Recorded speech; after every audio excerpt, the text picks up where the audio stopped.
rêvé que ma mère avait attrapé le coronavirus.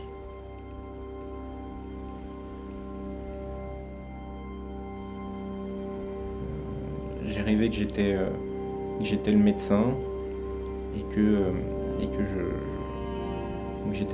que je remplissais son certificat de décès. C'est quelque chose que je fais beaucoup en ce moment et ça m'a énormément angoissé en fait. Mais c'est pas le rêve où je me suis réveillé dans la nuit, complètement en sueur, paniqué, non, c'est pas du tout ça, hein. C'est le rêve que j'ai eu. Et ensuite je me suis réveillé le matin, j'ai fait ma petite matinée et c'est ce genre de rêve qui revient tout doucement dans la matinée. On se dit ah en fait j'ai rêvé de ça. Et j'aurais presque préféré me réveiller en plein dans la nuit, être en sueur et puis l'oublier, plutôt que de le revivre goût après goût dans la journée. Voilà. Mais pour l'instant ça fait partie du cauchemar parce qu'elle a aucun symptôme et que je pense que j'ai bien fait de l'isoler avant tout le monde.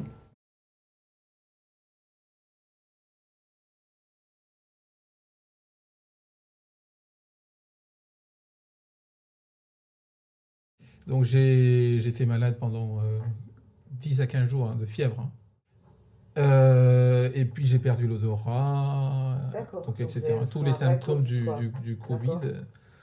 il fallait rester à la maison, Mhm. être confiné, et puis ça passe, quoi. Le problème, c'est qu'à un moment donné, pendant la période de convalescence, enfin j'ai compris que c'était la période de convalescence, parce que j'ai récupéré un peu toutes mes fonctions, quoi. J'ai pas eu de problème de respiration par contre, hein. Euh, mais donc j'étais à la maison, mais je pouvais rien avaler. Je vomissais. D'accord. Ok. Et c'est là que j'ai compris qu'il y a autre chose. On vous a déjà parlé de la greffe, monsieur? La greffe de rein? Oui, bien sûr. Oui. Bon. Par contre, on a besoin de votre carte d'identité et de votre carte sécurité sociale. Ouais, je l'ai. Vous avez avec vous? Ouais. C'est où? C'est avec là? Il est là? Dans le... C'est dans mon blouson en fait.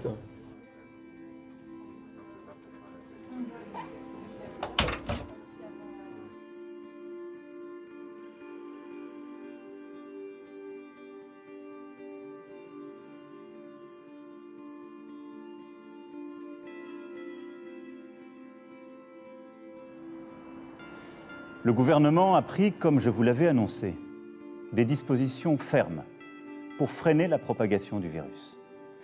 Les crèches, les écoles, les collèges, les lycées, les universités sont fermés depuis ce jour. Samedi soir, les restaurants, les bars, tous les commerces non essentiels à la vie de la nation ont également clos leurs portes.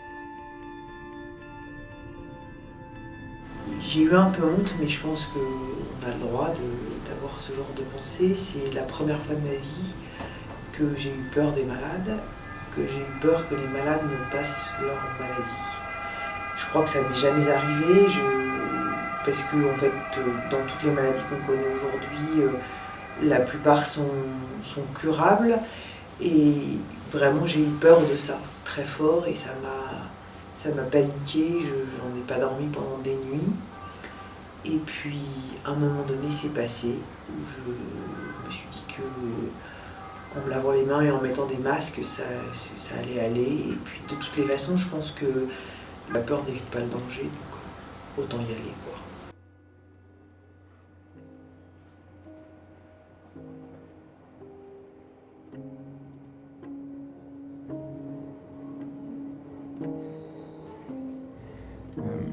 En fait, quand on constate un décès, on écrit état de mort paraissant réel et constant. Et en fait, en l'écrivant aujourd'hui, j'ai trouvé que ces deux mots-là, ils étaient pas, ça voulait rien dire actuellement. Ça m'a beaucoup marqué. En fait, j'ai l'impression qu'actuellement, on est dans une fiction et il va falloir du temps pour atterrir.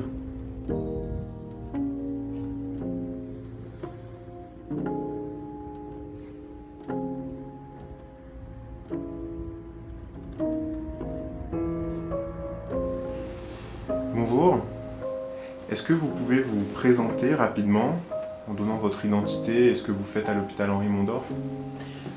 Bonjour, je suis Marie Matignon, je suis médecin néphrologue à l'hôpital Henri Mondor.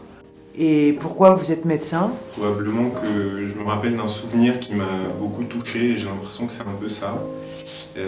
J'ai eu un père qui était très malade et je me rappelle du médecin de famille qui venait à la maison et quand il arrivait, le temps s'arrêtait.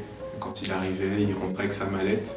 On était tous suspendus à sa décision et ça m'a un peu marqué, voilà, le rôle de cette personne-là.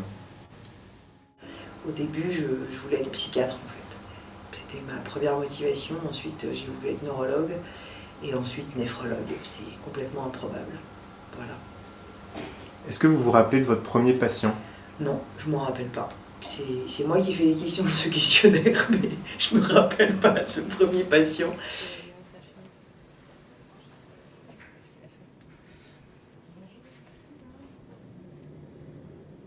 Enfin, il s'est tombé malade le 28, Oui, le 28 mars, à Villeneuve-Saint-Georges. Donc les pompiers sont venus me chercher. oui. Arrivé là-bas, bon, le reste, je savais pas. Le reste, vous avez un peu oublié ce qui s'est passé, quoi. Oublié ce qui s'est passé. D'accord. Donc, Ok. réanimation, machin, tout ça là.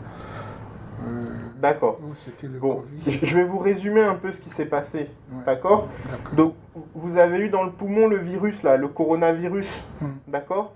Ça a touché les poumons et vous avez eu besoin d'oxygène à un débit important. C'est pour ça que vous étiez en réanimation, pour qu'il vous donne cet oxygène et il vous surveille. Ok. Je vais vous demander de respirer très fort par la bouche, d'accord? D'accord. Allez-y.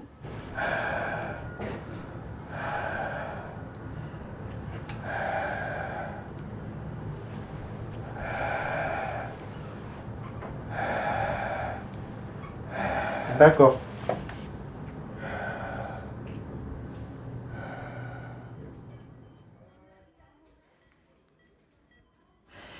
Ce qui est terrifiant pour les malades, c'est qu'ils meurent seuls, que la famille n'a pas le droit de venir parce qu'on ne veut pas qu'elle s'infecte. Et ce qui est terrifiant aussi, c'est qu'ils nous voient arriver harnachés, donc ils ne voient plus nos visages, ils ne voient plus que nos yeux. Donc en fait, c'est peut-être probablement un peu de la coquetterie de ma part, mais quand je me maquille d'habitude le matin, je me mets ou un trait sous les yeux ou du mascara. Et là, je me suis dit que je pouvais mettre les deux parce que pour les malades, c'était plus sympa de voir des yeux un peu maquillés que des yeux vides. Voilà.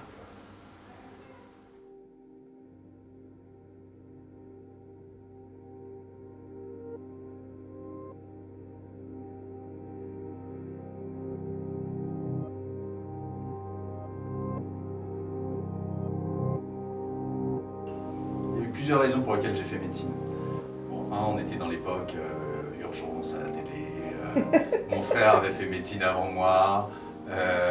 Et en fait, l'amour de la médecine est venu au fur et à mesure des études. Ça fait 1 mois que je suis dans le service et je suis tout jeune diplômé. Donc c'est mon premier poste. Après le bac, j'ai fait un BTS dans l'ingénierie industrielle.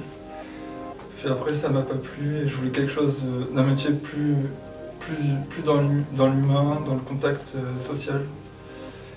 Avant, je prenais soin des machines, maintenant je prends soin des humains et c'est bien mieux comme ça. Nous sommes tous réunis avec l'ensemble des équipes médicales et paramédicales et nous avons considéré qu'il était de notre devoir, très rapidement d'ailleurs en accord avec les consignes venant des tutelles, d'arrêter notre activité pour permettre de mettre à disposition l'ensemble des forces médicales et paramédicales du service, justement au service de l'épidémie. On n'a pas vraiment choisi de devenir les infirmières du Covid et plus les infirmières de néphrologie. Après, ça s'est fait assez naturellement. En fait, on nous a dit que le service allait devenir Covid, mais je pense que personne ne s'est posé la question de rester ou de partir.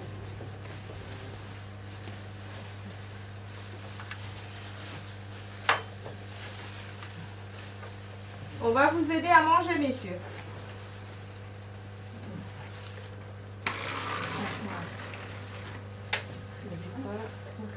Ouais, t'inquiète. Attention à quelle heure? 13h01. Ouais, tu lui dis à Agnès, tu vas le marquer. Et puis tu lui donnes l'appareil. Ouais.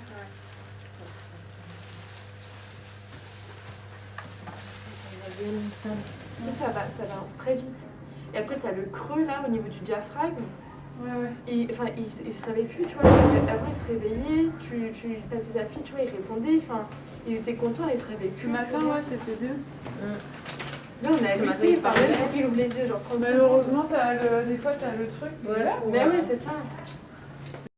Non, la vérité, enfin, savoir qu'un patient est décédé, ça touche, mais genre, faire un test mortuaire, le mettre dans un sac, après tu mets dans un autre sac, tu l'étiquettes.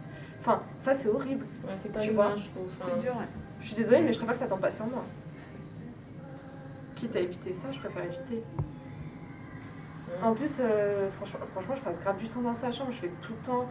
J'appelle toute sa famille, tu vois, pour qu'ils discutent avec lui. Enfin, non, je sais pas. Je peux vous donner un petit peu du plat? Vous ne voulez pas manger?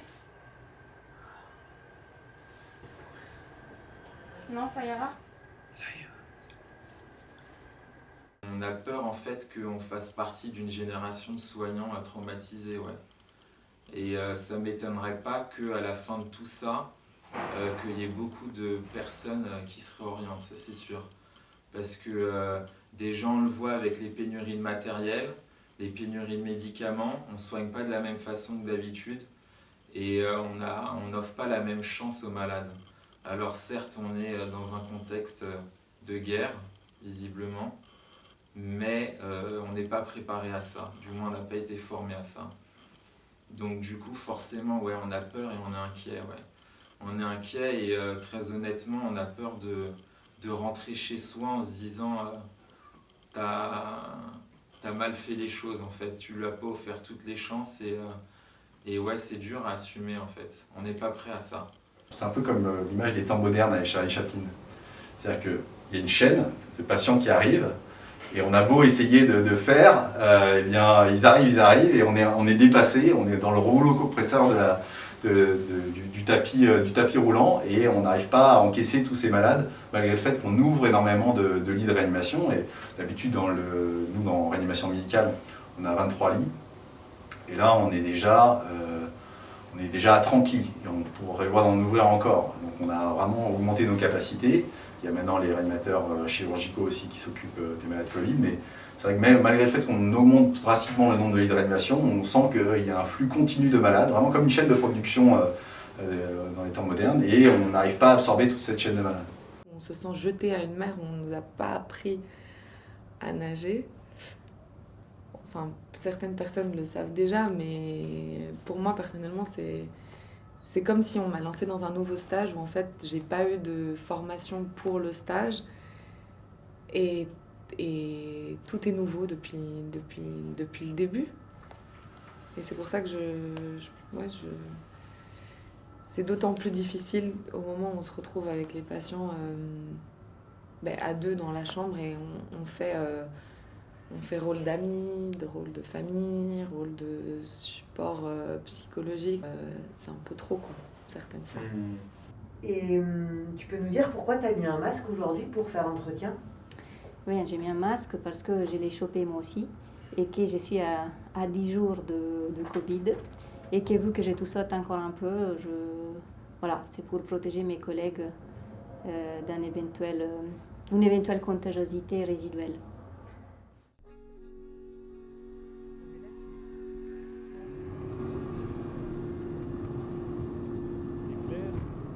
Nous n'en sommes encore au début de la vague épidémique. Elle a, c'est vrai, submergé le Grand Est depuis plusieurs jours. Elle arrive en Île-de-France et dans les Hauts-de-France. C'est pourquoi, avec l'accord du président de la République, j'annonce aujourd'hui le renouvellement de la période de confinement pour 2 semaines supplémentaires.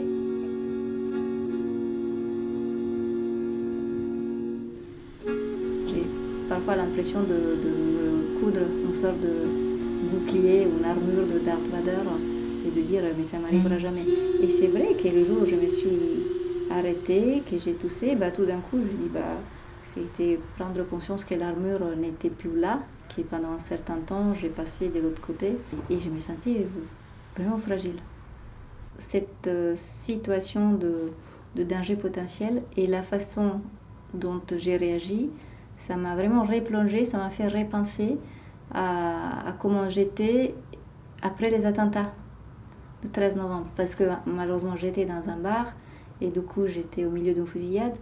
Et dans les quelques mois après, j'avais construit pareil une espèce de bouclier et je me sentais comme en guerre, mais protégée par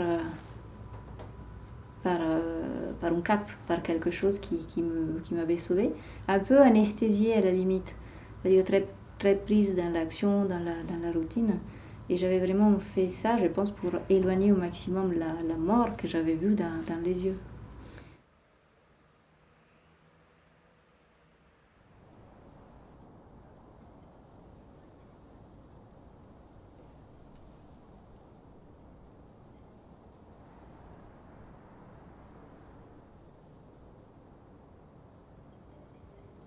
La distance familiale, c'est toujours difficile de laisser sa famille très loin. Bon, aujourd'hui, ça m'arrange un petit peu parce que au moins, je risque pas de revécu le virus. Donc ça c'est une bonne nouvelle.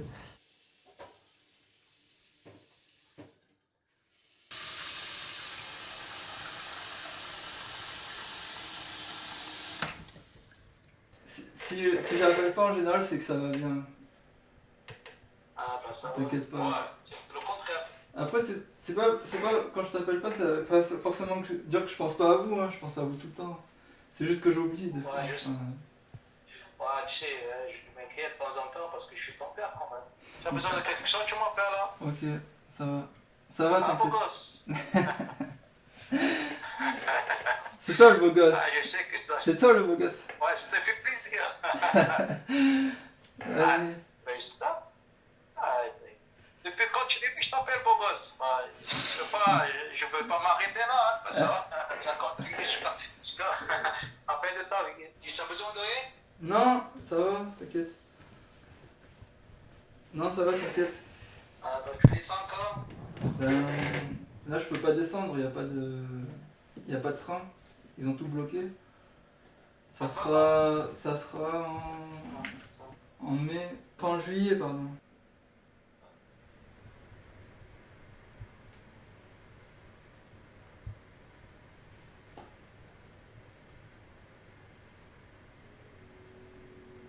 J'arrivais que j'étais carrément... Je travaillais dans l'hôpital à Aix, je sais pas pourquoi, et d'un coup, j'ai vu mon père qui était dans la chambre. Alors là, j'ai dit, oh mon Dieu, qu'est-ce qui se passe?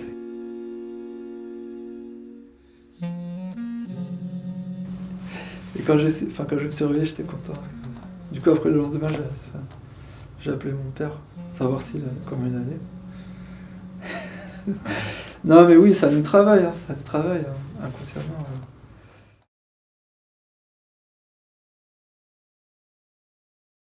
Je suis chez moi depuis mardi après-midi. Donc aujourd'hui, on est vendredi. Parce que j'ai attrapé le coronavirus. Vendredi, samedi, j'ai commencé à avoir un peu des douleurs musculaires. Et puis là, depuis samedi, je ne sens plus rien. Et puis depuis hier, j'ai plus de goût. Donc voilà. Mais depuis que j'ai quitté l'hôpital, en fait, je suis un peu défoncée. C'est-à-dire que je trouve que je dors beaucoup, je glande beaucoup. Enfin, c'est pas trop mon habitude, ça m'agace un peu. Voilà.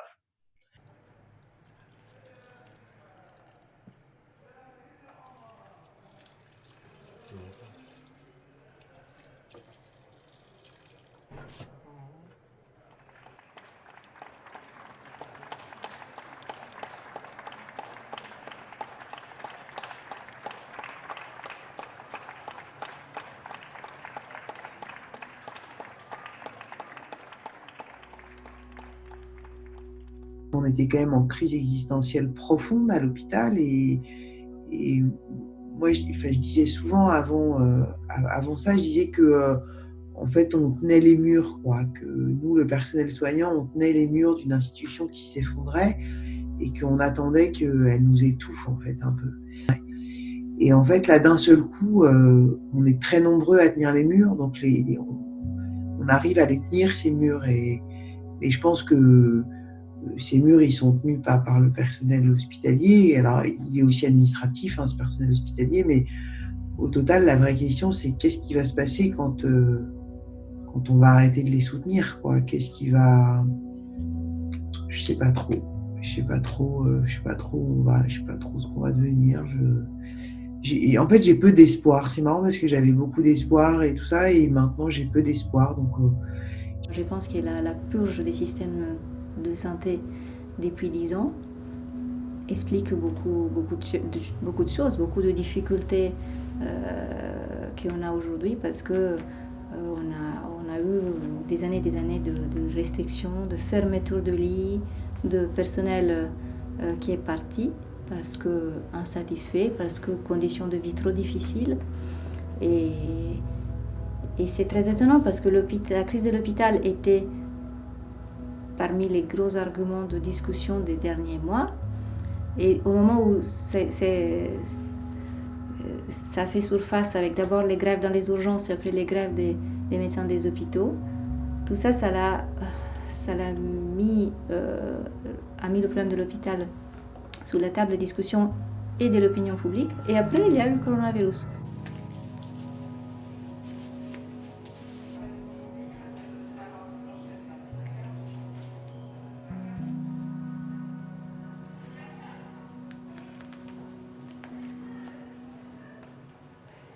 On voyait les patients arriver dans un plutôt bon état. On discutait avec eux, on apprenait à les connaître. C'était des patients qui auraient pu avoir l'âge de nos parents, de membres de notre famille, de nos chefs. Et puis tout d'un coup, ils se dégradaient très très vite et on voyait cette différence très rapidement d'un jour à l'autre. Et donc là, j'ai eu un cas qui était un monsieur de 70 ans, il me semble, ou 75, enfin bref, pas très vieux. Il avait des antécédents, mais il se débrouillait pas mal pour la vie quotidienne. Il avait bien vécu sa vie, il avait toute une famille très en grand support et très présente. Et en fait, ce patient, d'un jour à l'autre, on a jugé qu'il ne serait pas réanimatoire parce qu'il s'est vite aggravé et que tous ses antécédents n'étaient pas en sa faveur. Et c'était au moment où on décidait l'âge moyen pour descendre et être accepté en réanimation. Et en fait, une fois qu'il a commencé à se dégrader, ils m'ont dit que voilà, on arrête les traitements pour ce patient et on va gentiment l'accompagner pour qu'il ne souffre pas. Go.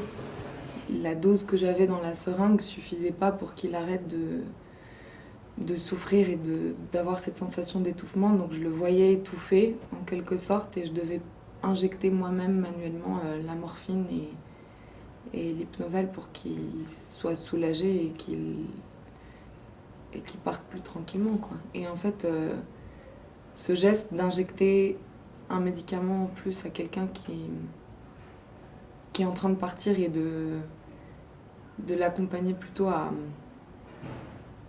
mourir plutôt qu'à le sauver, mais c'est un truc comme je pensais...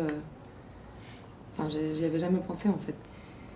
C'est difficile d'accepter en tant que médecin et je pense d'autant plus quand on est jeune et qu'on a envie de sauver tout le monde et d'aider et de vraiment tous les voir sortir en bonne santé, d'accepter qu'on va devoir juste lâcher prise et leur dire au revoir.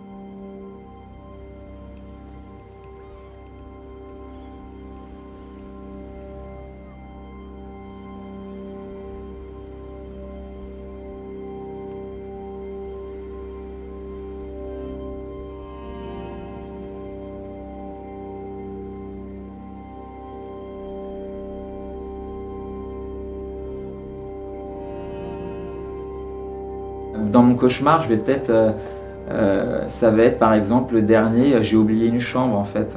C'est-à-dire que donc je travaille, dans mon cauchemar, je suis en train de travailler et je me rends compte à la fin de la journée que j'ai oublié une chambre pendant mes 12 heures de travail. Et donc une chambre avec un malade, quoi. Donc c'est ça en fait, le cauchemar que je fais souvent, mais que je faisais déjà avant quand j'ai embauché, quand j'ai pris mon poste d'infirmier, mais il est revenu en fait.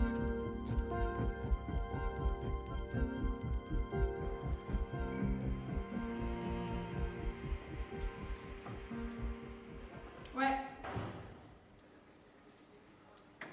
Il a des douleurs?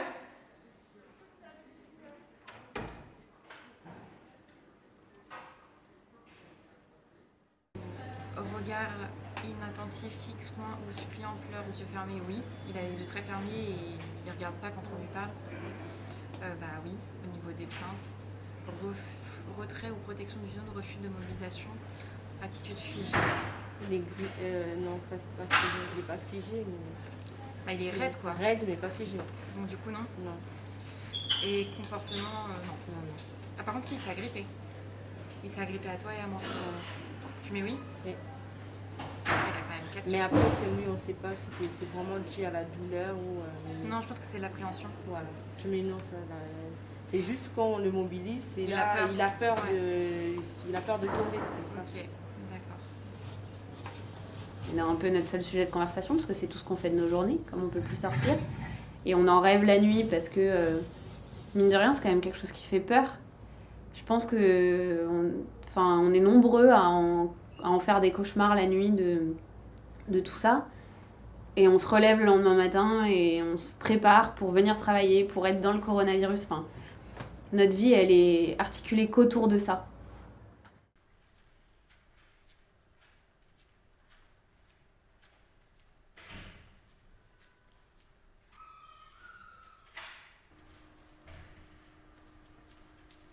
Le premier entretien que j'ai fait, je me rappelle même plus exactement de ce que j'ai dit.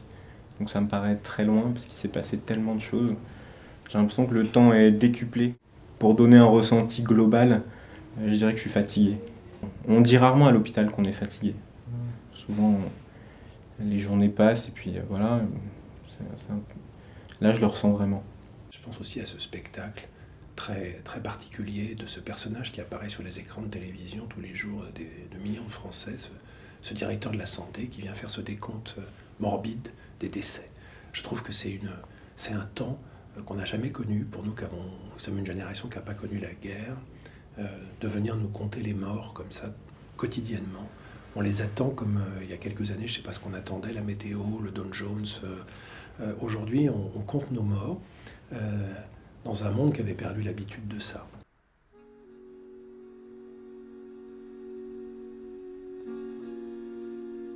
Établissement médico-social, nous déplorons 2417 décès survenus depuis le début de l'épidémie, c'est-à-dire que depuis le 1er mars, en additionnant les décès à l'hôpital et en établissement de santé sociale et médico-social, nous déplorons 8911 décès contre 8078 décès recensés hier, soit 833 décès de plus en 24 heures. Mesdames et messieurs, je sais combien les Français sont fiers, reconnaissants. C'est sûr que le Covid, ça a amené beaucoup de questions. Je me suis demandé si au final j'avais vraiment envie de quitter les soins et de faire un travail un peu différent. La fatigue, l'organisation, je me rends compte qu'on ne peut pas tout faire et que je n'arrive plus à tout porter, à avoir les épaules assez larges pour supporter tout ça. Et ça vous rend triste, ça vous angoisse ça... Ouais, ça me rend un peu triste quand même de me dire que j'y arrive plus parce que ça remet en question le métier que j'ai choisi de faire. Enfin, j'ai toujours voulu faire ça et me dire mince, ça fait 2 ans et demi que je le fais et j'y arrive plus. Malheureusement, on n'a pas toujours le choix de tout et je pense qu'il faut aussi savoir se préserver. Peut-être pas forcément attendre d'avoir dépassé les limites et de s'être épuisé pour changer.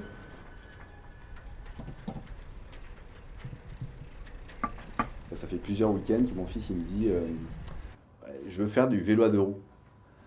Et donc je dis attends, je travaille ce week-end, on verra le week-end prochain. Et là je suis rentré avant-hier et donc ma fille toute contente me dit au centre j'ai appris à Tristan avec l'animateur à lui faire du vélo à 2 roues. Je dis mais vous n'avez pas le droit de faire ça. Enfin, on me vole mon moment. Mais au moins on me le dit pas. Enfin Et donc là, je me rappelle très bien avoir appris ma fille à faire du vélo. Enfin, je me rappellerai comme si c'était hier, enfin, je sais exactement où c'était, je me rappelle où elle est tombée, enfin, je me rappelle très très bien. Pour moi, c'est des éléments clés un peu de leur apprentissage. Et là, on m'a volé quelque chose, quoi. Et ils ont voulu bien faire, parce que lui, il voulait depuis... Ça fait longtemps qu'il me demande, en fait, ça fait... depuis 2-3 semaines, il me demande ça, mais j'avais pas le temps. En plus, avec le confinement, c'est compliqué de sortir les vélos, etc. Et donc, j'étais dégoûté.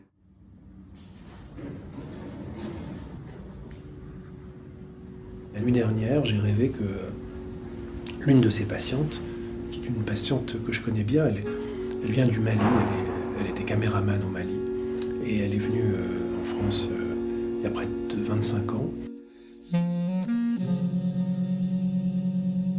Et j'ai fait ce rêve où je descendais dans le service de réanimation pour supplier le réanimateur de bien vouloir la prendre en charge, et où je me mettais à pleurer face à lui. Voilà. Et après ce rêve, je suis arrivé ici et j'ai appris qu'elle était descendue en réanimation, parce que maintenant on peut la prendre en charge. Et donc j'ai été très ému de cet événement qui arrivait juste après ce rêve terrible.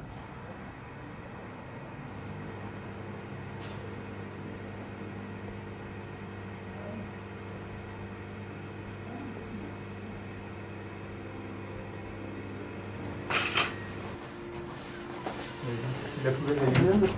Tu l'as ramené? D'accord, ouais, tu me dis ça.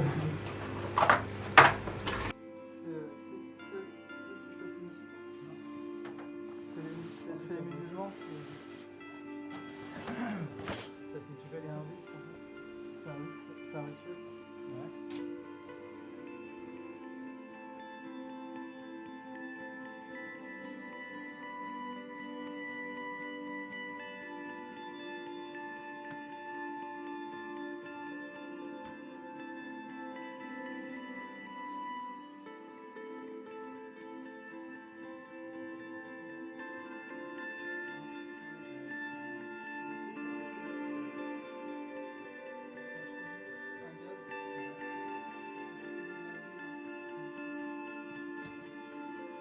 Elle allait un peu mieux et puis elle s'est aggravée brutalement et elle est morte. Voilà.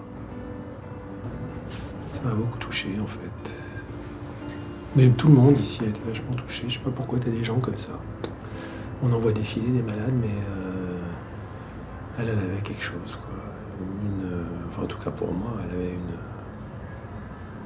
elle avait une force. Une force et une classe, cette femme. Incroyable.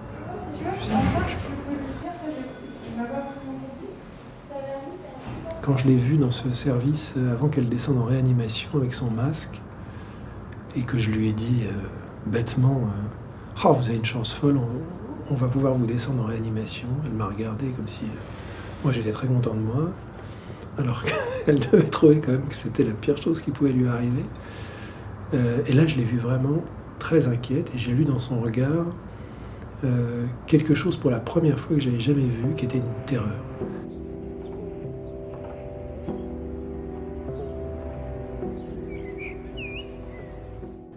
J'étais pas prêt en fait parce que la patiente se dégrade très très vite et du coup dans la journée, le soir même, quand j'ai appris son décès, ça a été difficile quand même parce que je m'attendais pas à autant de...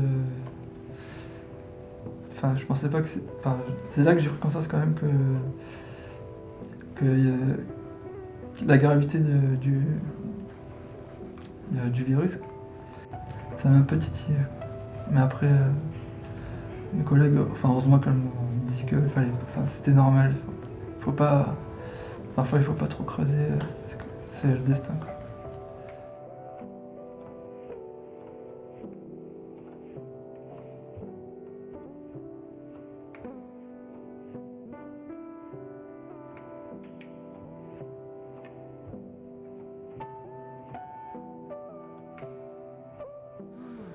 Et là, je voulais vous faire une tarte, mais comme le matériel était dans le carton, j'ai pas eu le temps. C'est vrai que j'ai pas eu le temps.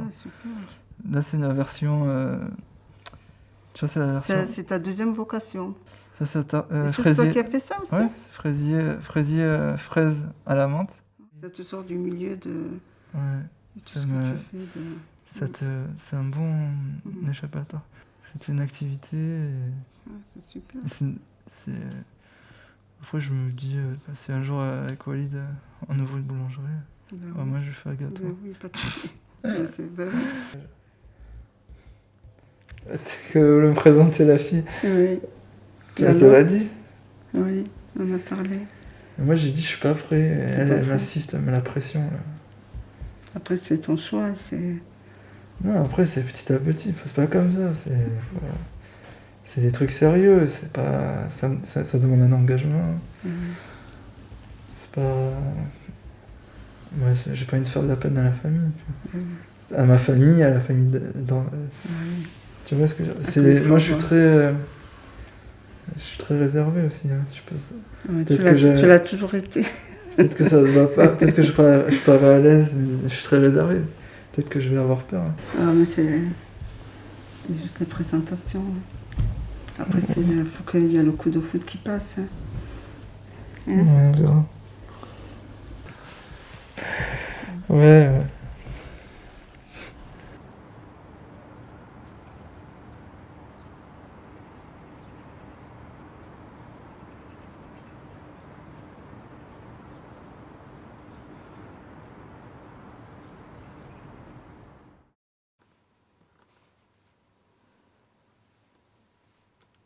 En fait, là, j'ai une mèche de cheveux qui m'agace. J'ai toujours l'impression qu'elle est mal coupée et qu'elle dépasse et que ça se voit et que ça se voit pas, je pense. La porte va se fermer. Bref. Et donc tous les matins, je la regarde et je la cache et je la range et en fait, un matin, je me suis réveillée, je faisais un drôle de rêve. J'étais vraiment je me réveille quand même très mal à l'aise, hein, donc je dois faire des rêves vraiment où j'étais très mal à l'aise. Et donc je me dis, elle est encore là, cette mèche. Et il y avait un espèce de... Et donc quand même, j'ai senti que c'était vraiment très gros. Et je sais pas, en fait, je me rappelle qu'il y avait le virus dedans, parce que j'imaginais que sur cette espèce de mèche, c'était un truc du virus. Et en fait, c'était une espèce de tronc d'arbre vert. Et il y avait une toute petite main d'enfant qui poussait comme une branche. C'était super bizarre.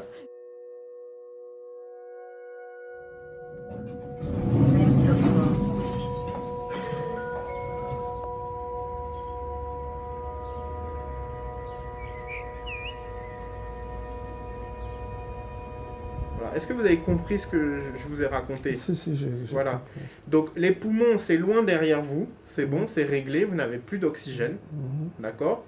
Mais le souci, c'est qu'il y a les reins qui ont pris un coup dans la bataille, ils sont en train de récupérer, et donc tant mieux, on fera rien de plus, on va juste vous surveiller. En revanche, il y a cette bactérie qui nous embête dans les urines, et on va traiter comme une prostatite avec des perfusions d'antibiotiques. Alors je vais vous examiner un petit peu. Les jambes, ça va? Les jambes, ça va. Maintenant... C'est difficile pour bouger? Non, au début, c'était difficile. D'accord. Mais ça fait quelques jours, il y a la kiné qui vient. Ouais. On essaie de travailler.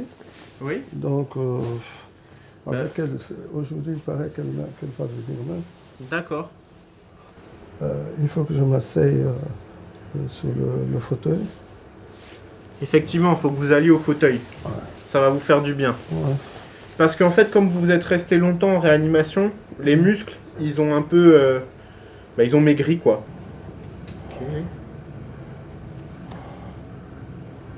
Ok, super. Bon, vous avez pu parler un peu à votre fille?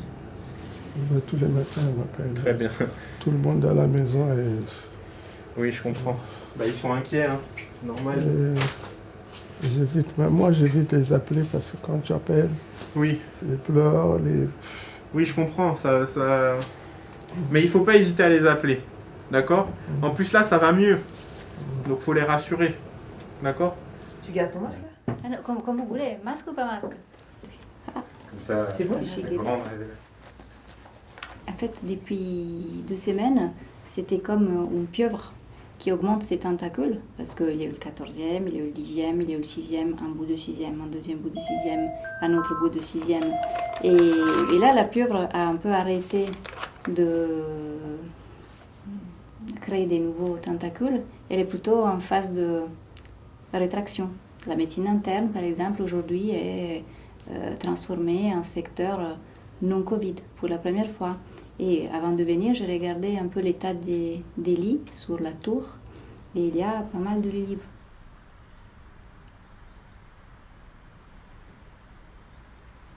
Et quand on est sorti de la chambre ce matin, que je vous avais dit de prendre les choses tranquillement, de pas... il y avait un collègue qui est en formation parce qu'il travaille pour Médecins sans frontières et qui vient se former à Andorre. Et elle me disait que dans une unité de rééducation à Chenvier, au contraire, les kinés incitaient à travailler. Donc vraiment, je pense que l'important, c'est que vous vous écoutiez et que si vous vous sentez capable, vous allez jusqu'à là où votre corps dit, ma capacité. Vous savez très bien vous gérer, mais pourquoi pas se stimuler, au contraire. Il y a quelqu'un qui peut venir ou sinon on peut organiser un transport. Enfin, j'ose pas abuser. Peut-être qu'on aura besoin de transport. Je vais voir si on peut faire autrement. Il n'y a pas de souci. Mais je pense qu'on aura besoin quand même de transport. Vous nous le dites demain ou mercredi et on s'organise. Il n'y a pas de problème. Donc je prévois une sortie pour vendredi. Pour vendredi ou jeudi même. D'accord. Comme ça vous faites les 3 jours à la maison, à la campagne. À la campagne.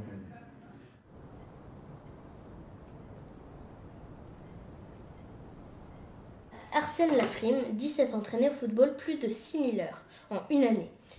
Que penser de l'affirmation du garçon? Expliquez. Bah déjà, alors 24 fois 365, donc 24 c'est le nombre de jours dans un mois. Et 365 le nombre de jours dans une année. Donc ça fait 24 fois 365, 3760. Et donc ça fait environ 68% de son temps. Donc moi j'ai dit, bah non en fait c'est moi. Mais c'est faux. Pourquoi tu dis que c'est que 24 jours? Bah 24 jours dans un mois. Dans un mois il y a 24 jours. Mais non. Bah si, dans un mois il y a 24 jours. Il n'y a pas 30 jours. Mais non mais dans un mois il y a à peu près 24 jours.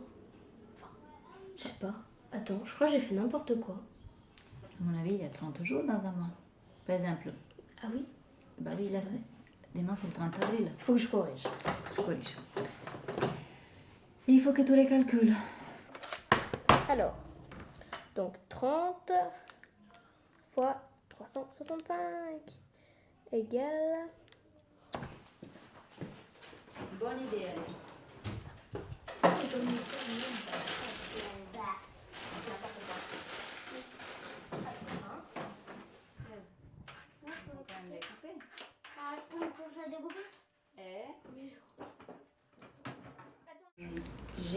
Je suis plus à fleur des peaux, plus fragile et du coup j'ai moins cette sensation de cap que j'avais clairement pendant toute la période très active de Covid, pendant quand j'étais malade. Quand j'étais malade, oui et non, parce que j'avais peur de mourir aussi, mais au travail en tout cas je me sentais invulnérable. Donc non, maintenant je suis moins protégée, je me sens moins, je sens moins cette sensation d'être invulnérable. Et je pense que ça fait partie de l'après. Quand on est en première ligne, on fonce, on fait et on se sent armé. Et après, il faut se retrouver avec soi-même. Et du coup, certaines défenses qu'on sait se créer finissent par tomber. Mais c'est pas plus mal parce qu'on ne peut pas vivre avec un cap tout le temps. Il faut l'enlever de temps en temps. Il faut se découvrir le visage quand même. Exactement, se découvrir le visage et accepter et faire venir les faiblesses et les peurs. Tu t'es maquillée ce matin en vrai? Ah ouais, attends, regarde. Excuse-moi. Je le fais tous les matins.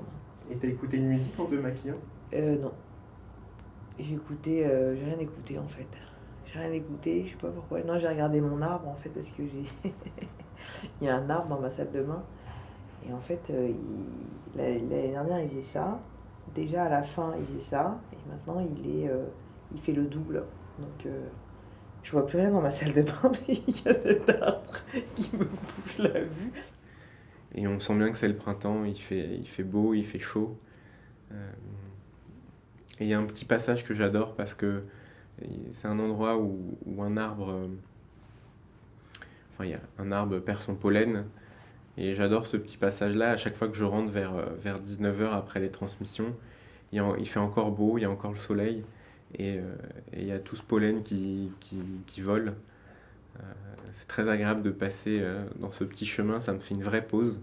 Et en fait, quand je sors de l'hôpital, je sais qu'à un moment, je vais être dans ce petit passage. Et donc, c'est assez agréable à vivre.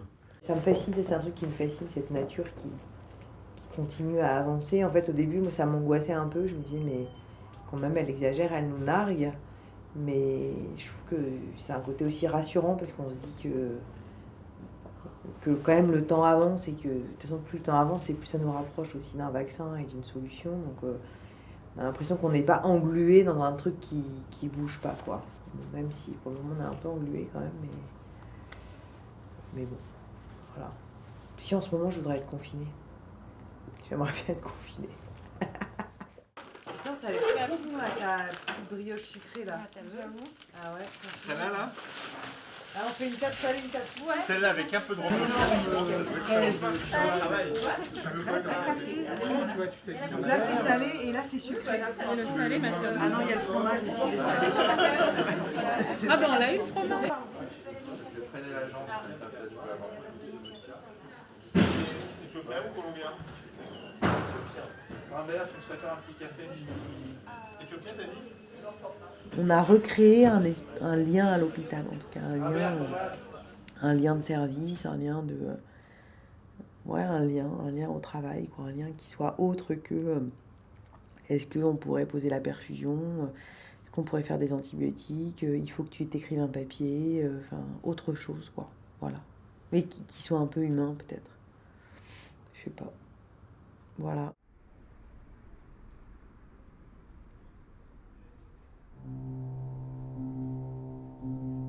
J'ai toujours pas vu ma famille, j'ai toujours pas vu mes amis.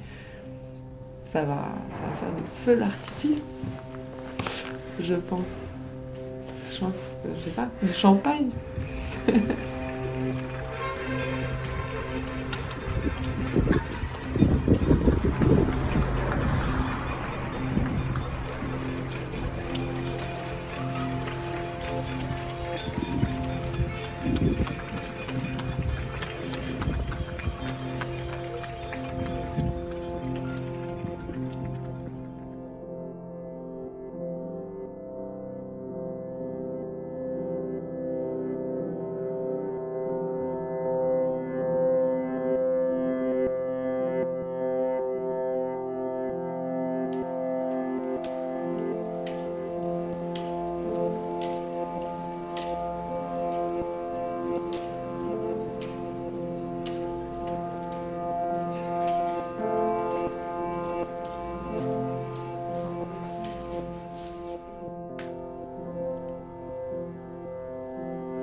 Le moral, il tient parce que on a une équipe de choc.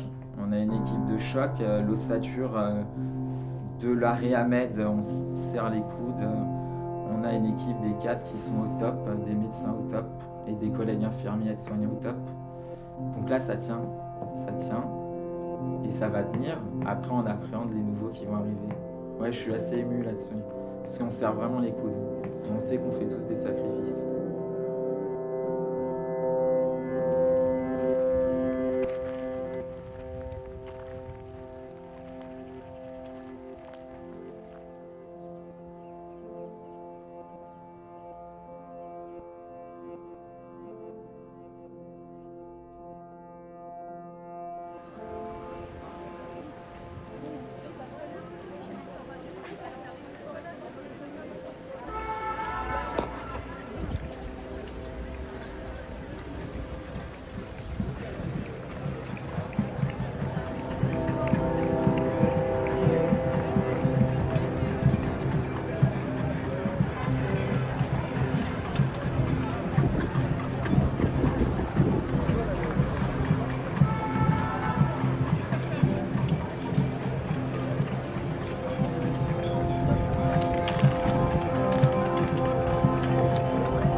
TGV numéro 5424 en provenance de Strasbourg et à destination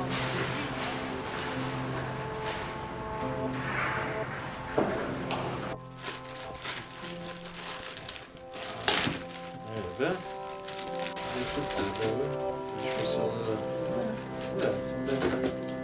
Merci mon fils.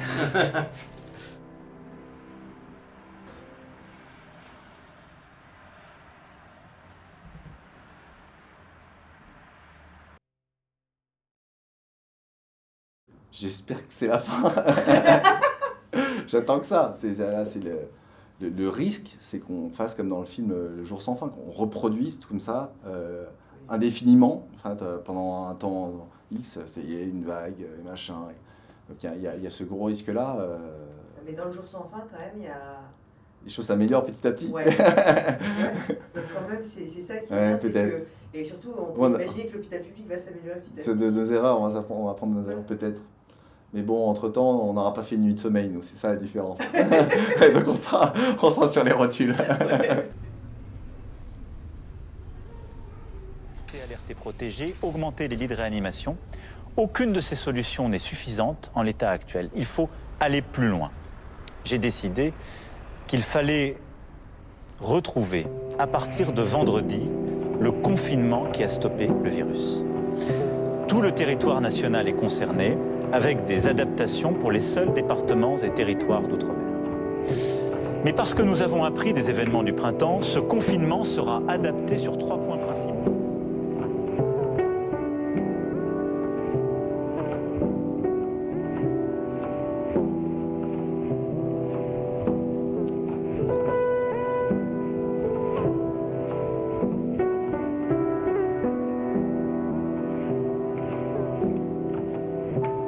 Moi, j'avais vraiment l'impression que c'était plus ou moins fini, quoi, qu'on était déjà dans la lumière du bout du tunnel et que c'est bon, tout allait mieux.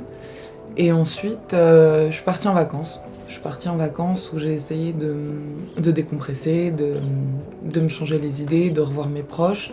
Et le dernier jour avant ma rentrée, en fait, j'ai eu un accident de dos. Très marrant d'ailleurs parce que je devais déposer un chihuahua comme ça, tout petit, de mon meilleur ami, le déposer sur le canapé. Et en fait, j'ai senti mon dos comme si, je sais pas, une lame de fer me transperçait ma colonne vertébrale.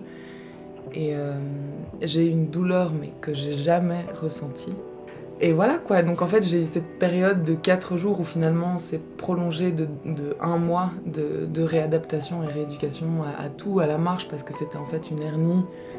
Je pense qu'une grosse partie de la responsabilité de ce déclenchement, c'était toute la crise avec tout le stress qui s'est accumulé. Et ensuite je suis rentrée pour clôturer mon stage en gériatrie, où à ce moment-là ça reprenait. Et de plus en plus de cas Covid venaient à l'hôpital. Et c'est là qu'on sentait qu'en fait tout recommençait.